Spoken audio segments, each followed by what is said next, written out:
ఢిల్లీలో మీడియా ప్రతినిధులతో AP CM Chandrababu chit-chat నిర్వహించారు. 5 ఏళ్లలో ఏపీ పునర్నిర్మాణమే లక్ష్యంగా పనిచేస్తామని తెలిపారు. గత 5 ఏళ్లలో రాష్ట్రానికి సరిచేయలేనంత నష్టం జరిగిందన్నారు. ఈ క్రమంలో ఎన్డీఏ ప్రభుత్వం రాష్ట్రాన్ని బాగు చేస్తుందని తెలిపారు. ఆంధ్రాని గ్లోబల్ లీడర్గా తయారు చేయడమే తమ లక్ష్యమని తెలిపారు చంద్రబాబు. దక్షిణాదిలో ఏ రాష్ట్రానికి లేనన్ని గొప్ప వనరులు ఏపీకి ఉన్నాయన్నారు ఆయన.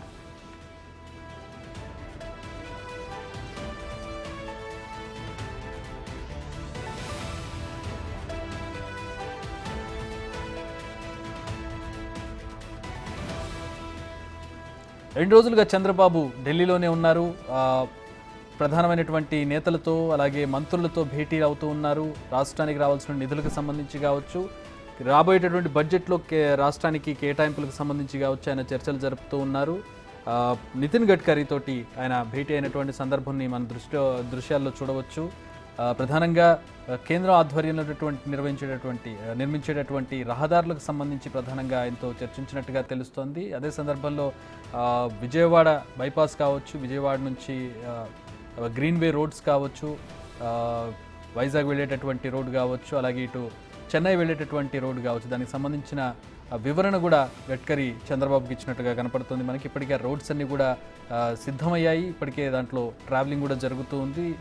విజయవాడ సిటీలోకి వెళ్ళే అవసరం లేకుండా నేరుగా విజయవాడ అవుట్స్కట్స్ నుంచి అటు ఏలూరు సైడ్కి వెళ్ళిపోయేటటువంటి రోడ్డుని ఏర్పాటు చేశారు. ఇటు విజయవాడలోకి వెళ్లకుండానే గుంటూరు హైవే ఎక్కేటటువంటి పరిస్థితిని ఈ బైపాస్ క్రియేట్ చేసినటువంటి పరిస్థితి. సో విజయవాడ చుట్టూ ఉన్నటువంటి నేషనల్ హైవే డెవలప్మెంట్కి సంబంధించిన చర్చలు జరిగాయి. ఇంకా రాష్ట్రానికి ఎలాంటి సౌకర్యాలు కల్పించాలి, రోడ్డుకు సంబంధించి ఎట్లాంటి ఏర్పాటు జరగాలని కూడా నితిన్ గడ్కరీతో భేటీ అయ్యాయని వివిధ రకాలుగా చర్చించారు. ఇక నిర్మలా సీతారామన్తో కూడా భేటీ అయ్యారు. రాబోయేటటువంటి బడ్జెట్కి సంబంధించి, బడ్జెట్ కేటాయింపులకు సంబంధించి నిర్మలా సీతారామన్తో ఆయన చర్చించినట్టుగా తెలుస్తోంది. ఇక ప్రధానితోటి ఇతర మంత్రులతోటి కూడా భేటీ అయ్యారు. భేటీ అయ్యి రాష్ట్రానికి జరిగినటువంటి నష్టం కావచ్చు, ప్రస్తుతం రాష్ట్రానికి కేంద్రం చేయగలిగినటువంటి సహాయానికి సంబంధించి ఆయన చర్చించినట్టుగా తెలుస్తోంది. సో ఇప్పుడున్నటువంటి పరిస్థితుల్లో ఇక్కడ బీజేపీ తోటి టీడీపీకి ఉన్నటువంటి సంబంధం కావచ్చు, సీట్ల సంఖ్యకు సంబంధించి కావచ్చు, ప్రస్తుతం టీడీపీ కాస్త గట్టిగా అడిగి నిధులు తెచ్చుకునే పరిస్థితి ఉండడంతో వచ్చేటటువంటి బడ్జెట్లో ఏపీకి ఎలాంటి కేటాయింపులు అనేది సర్వత్రా ఆసక్తి నెలకొని ఉంది. అనేక చర్చలు కూడా జరుగుతున్నటువంటి పరిస్థితి కనపడుతోంది. ఏదైనా ఒక శుభ పరిణామంగా కనపడుతోంది. టీడీపీకి ఎక్కువ సీట్లు రావడం, అది ఎన్డీఏ గవర్నమెంట్లో టీడీపీ అవసరం ఉండడం అనేది ఒక రకంగా టీడీపీకి అప్పర్ హ్యాండ్ ఉండే అవకాశం ఉంటుంది. కాబట్టి ఖచ్చితంగా చర్చలు చాలా మేరకు సఫలీకృతం అయ్యే అవకాశం కనపడుతుంది. టీడీపీ అవసరం ఉండడంతో ఎన్డీఏ గవర్నమెంట్లో ఎన్డీఏ ప్రభుత్వం నుంచి నిధులు కొంచెం విరివిగా వచ్చే అవకాశం అయితే కనపడుతుంది గతంతో పోల్చుకుంటే. మా ప్రతినిధి శివ జాయిన్ అవుతున్నారు ఢిల్లీ నుంచి. మరిన్ని వివరాలు శివతో మాట్లాడదాం. శివ, 2 రోజుల నుంచి ఆయన ఢిల్లీలోనే చాలా బిజీగా గడుపుతున్నారు చంద్రబాబు నాయుడు. రాష్ట్రానికి రావాల్సిన నిధులకు సంబంధించి కావచ్చు, ఎవరెవరితో భేటీ అయ్యారు, ఎట్లాంటి ఆయన డిమాండ్లు కావచ్చు, లేదంటే రాష్ట్రానికి రావాల్సినటువంటి నిధులు, పాత బకాయిలు ఉండొచ్చు, లేదంటే కొత్తగా నిధుల కేటాయింపుకు సంబంధించి ఎట్లాంటి చర్చలు జరిగాయి, ఎట్లా ఉంది పరిస్థితి? గతంలో కూడా మీరు ముఖ్యమంత్రులు భేటీ అయినట్టు అప్పుడు చూశారు, అంటే జగన్మోహన్ రెడ్డి కానీ అంతకుముందు చంద్రబాబు నాయుడు కానీ మనం చూసాం. కానీ ఇప్పుడు ఉన్నటువంటి పరిస్థితి భిన్నం. రాష్ట్రం పరిస్థితి కావచ్చు, టీడీపీకి ఎన్డీఏలో ఉన్నటువంటి వెయిటేజ్ కావచ్చు, ఎట్లా ఉంది పరిస్థితి?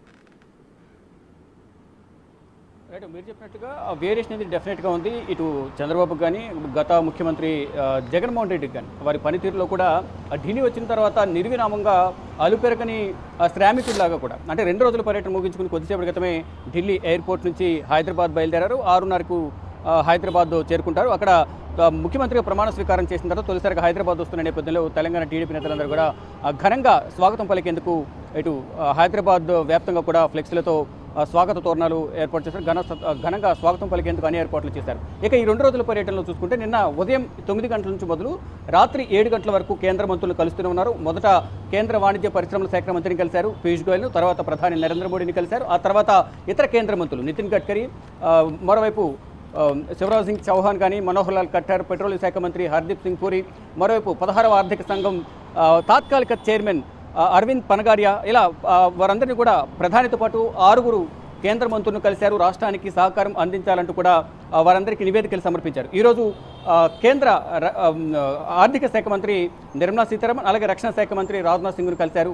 మరోవైపు నీతి ఆయోగ్ చైర్మన్ కూడా కలిశారు. వీరందరినీ కలిసిన సందర్భంలో ప్రధానంగా అంటే రాష్ట్ర అభివృద్ధి ఎజెండాగా ఇటు ప్రధానిని కలవడం కానీ మరోవైపు కేంద్ర మంత్రులను కలవడం కానీ రాష్ట్రాభివృద్ధి ఎజెండాగా సీఎం చంద్రబాబు పర్యటన కొనసాగింది. దానిలో భాగంగానే నిన్న ఉదయం 9 గంటల నుంచి రాత్రి 7 గంటల వరకు కేంద్ర మంత్రులు కలిశారు. తర్వాత రాత్రి 8:30కు ఇటు బ్యూరోక్రాట్స్ ఎవరైతున్నారు, ఐఏఎస్లు, రిటైర్డ్ ఐఏఎస్లు, ఐపీఎస్లు, రిటైర్డ్ ఐపీఎస్లు, వీరందరికీ కూడా విందు ఏర్పాటు చేశారు. రాత్రి 8:30 ఒక ప్రముఖ హోటల్లో, రాత్రి 11 గంటల వరకు కూడా వారితోనే ఉండి మళ్ళీ ఈరోజు ఉదయం నుంచే మళ్ళీ కేంద్ర మంత్రులు కలిశారు. అంటే రాష్ట్రానికి రావాల్సిన నిధుల విషయంలో ఇటు కేంద్ర మంత్రులను కలవడం కానీ, ప్రధాని నరేంద్ర మోడీకి వినతి పత్రాలు సమర్పించడం కానీ ప్రతి ఒక్కటి కూడా అంటే మా డిమాండ్లను కేంద్ర మంత్రుల వద్ద, ప్రధాని నరేంద్ర మోడీ వద్ద ఉంచాము, వారు కూడా మాకు సానుకూలంగా స్పందించారంటూ కూడా సీఎం చంద్రబాబు మీడియాతో మాట్లాడుతూ చిట్చాట్లో కూడా తెలిపారు. ఒకవైపు